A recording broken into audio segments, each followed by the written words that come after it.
Naam, mtazamaji wa Bahari TV, Jaji Othman Chande, mwenyekiti wa tume ya rais iliyoundwa kuchunguza matukio ya Oktoba 29, ameendelea kuwasilisha ripoti ya tume hiyo mbele ya mamlaka husika.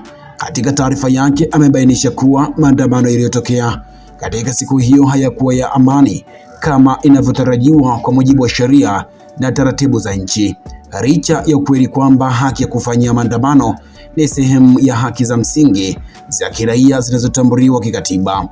Amesema uchunguzi wa tume umebaini kuwa baadhi ya matukio yaliyojitokeza wakati wa maandamano hayo yalikiuka misingi ya amani na usalama wa umma, hali iliyosababisha athari mbalimbali kwa wananchi na mali zao. Ripoti hiyo inaendelea kutoa uchambuzi wa kina kuhusu chanzo cha matukio hayo na namna yalivyozuilika, pamoja na mapendekezo ya hatua za kuchukuliwa ili kuepusha kujirudia kwa matukio kama hayo katika siku zijazo. Twende tumsikie kwa ufupi Othman Chande anachoendelea kutoa mbele ya tume ya rais iliyoundwa kuchunguza matukio ya Oktoba 29. Hii ni Bahari TV. Jina langu mimi ni Friday Mongomare. Yalikuwa yanachunguza ghasia, ni muhimu kupata jibu la swala liliopo wakati na baada ya uchaguzi mkuu kama yalikuwa maandamano ya amani, na hivyo kustahili kinga na utetezi kwa mujibu wa mikataba au sheria za kimataifa, kikanda na kitaifa au la. Majibu ya swala hilo ni muhimu kwa vile baadhi ya wadau ikiwemo watetezi wa haki za binadamu ndani na nje ya nchi bado wanadai kuwa wahusika na haki ya kikatiba kufanya maandamano katika siku hiyo ilikuwepo siku hiyo ya 29 Oktoba.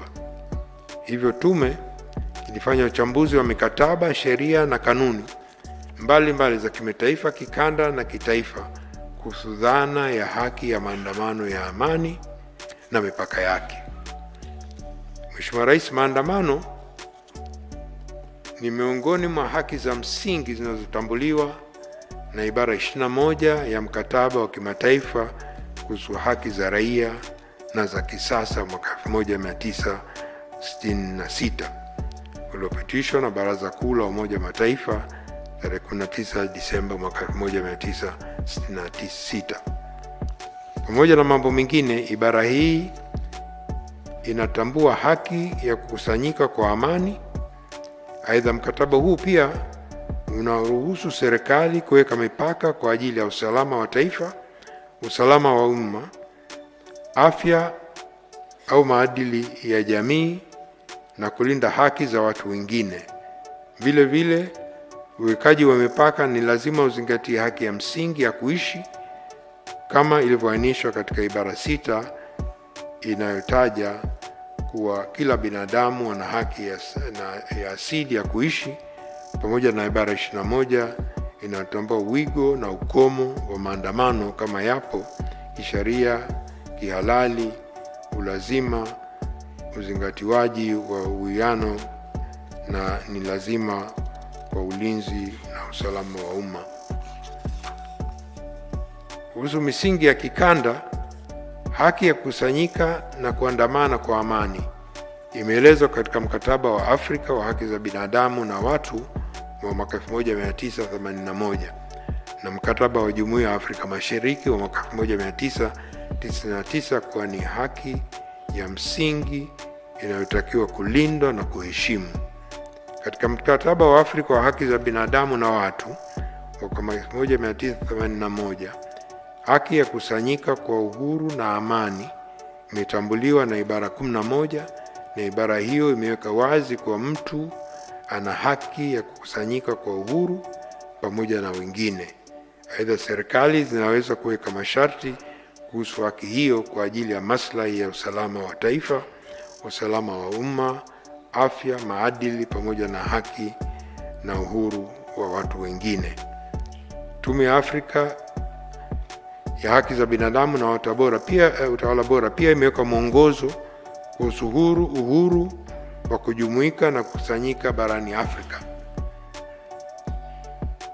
uliopitishwa mwaka 1917 ili kulinda haki ya maandamano barani Afrika. Mwongozo huu unazingatia nchi wanachama kuhakikisha maandamano ya amani yanaruhusiwa kwa mujibu wa sheria za nchi. Wajibu wa serikali ni kuruhusu mijumuiko hiyo iliyobainishwa katika katiba za nchi, na polisi wanapaswa kulinda waandamanaji na matumizi ya nguvu kupita kiasi hayaruhusiwi. Misingi ya kitaifa. Katiba ya Jamhuri ya Muungano wa Tanzania mwaka 1977 imeweka haki za msingi za binadamu, ikiwa haki ya kuishi na uhuru wa kukusanyika au kuandamana kama sehemu ya kutumia haki za uhuru wa maoni na kujieleza, pamoja na uhuru wa kukutana kwa watu wengine kwa hiari na kwa amani. Aidha, sheria ya Jeshi la Polisi na huduma saidizi pia imetoa mwongozo kwa mambo mengine na imeweka taratibu wa namna haki ya maandamano inavyopaswa kutekelezwa katika utekelezaji wa haki hiyo. Sheria pia imeweka mambo ya msingi ya kuzingatiwa kwa washiriki waandamanaji na serikali, kama vile haki ya maandamanaji na wajibu wa kutoa notice, kueleza madhumuni ya maandamano na eneo la mkusanyiko, na utoaji wa zuio la maandamano. Baada ya uchambuzi na ushahidi na taarifa kuhusu matukio ya wakati na baada ya uchaguzi mkuu, kwa muktadha wa vifungu hivyo vya katiba, hususan kukusanyika, kuandamana kwa amani na kutoa maoni, na baada ya uchambuzi wa mikataba ya kimataifa, kikanda na sheria za Tanzania kuhusu wajibu wa serikali kulinda haki ya kukusanyika kwa amani, ni hitimisho la tume kuwa kilichotokea siku ya uchaguzi mkuu Oktoba 25 hayakuwa maandamano ya amani, bali yalikuwa ghasia lililoambatana na matukio ya uvunjifu wa amani. Hitimisho hilo linatokana na sababu 4. Ya kwanza, yanadaiwa kuwa maandamano hayakuzingatia matakwa ya ibara 18 na 20 ya Katiba ya Jamhuri ya Muungano wa Tanzania na sheria za nchi, ikiwemo maandamano kuwa ya amani na kutoa notice kwa Jeshi la Polisi kwa mujibu wa vifungu 42 na 43 wa sheria ya Jeshi la Polisi.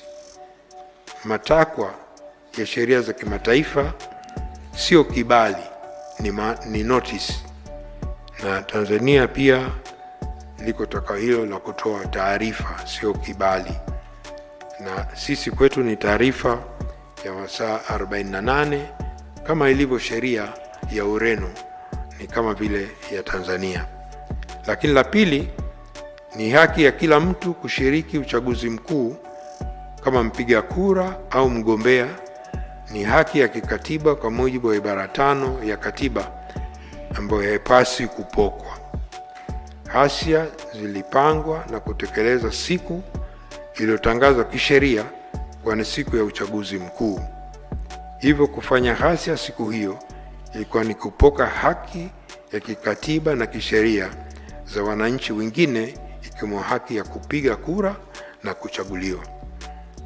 3, washiriki wa ghasia za wakati na baada ya uchaguzi mkuu walibeba silaha za aina mbalimbali, zikiwemo mawe, nondo, mkuki, sururu, fimbo, marungu, visu, vibiriti, vipulizi, bunduki, manati, kombeo, rato, mapanga, jambo ambalo haliruhusiwi kisheria katika maandamano ya amani.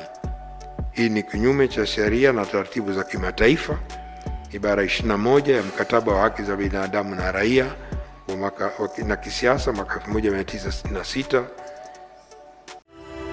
Asante kwa kuifuatilia Baharia TV. Usisahau kulike, kusubscribe, kucomment na kushare.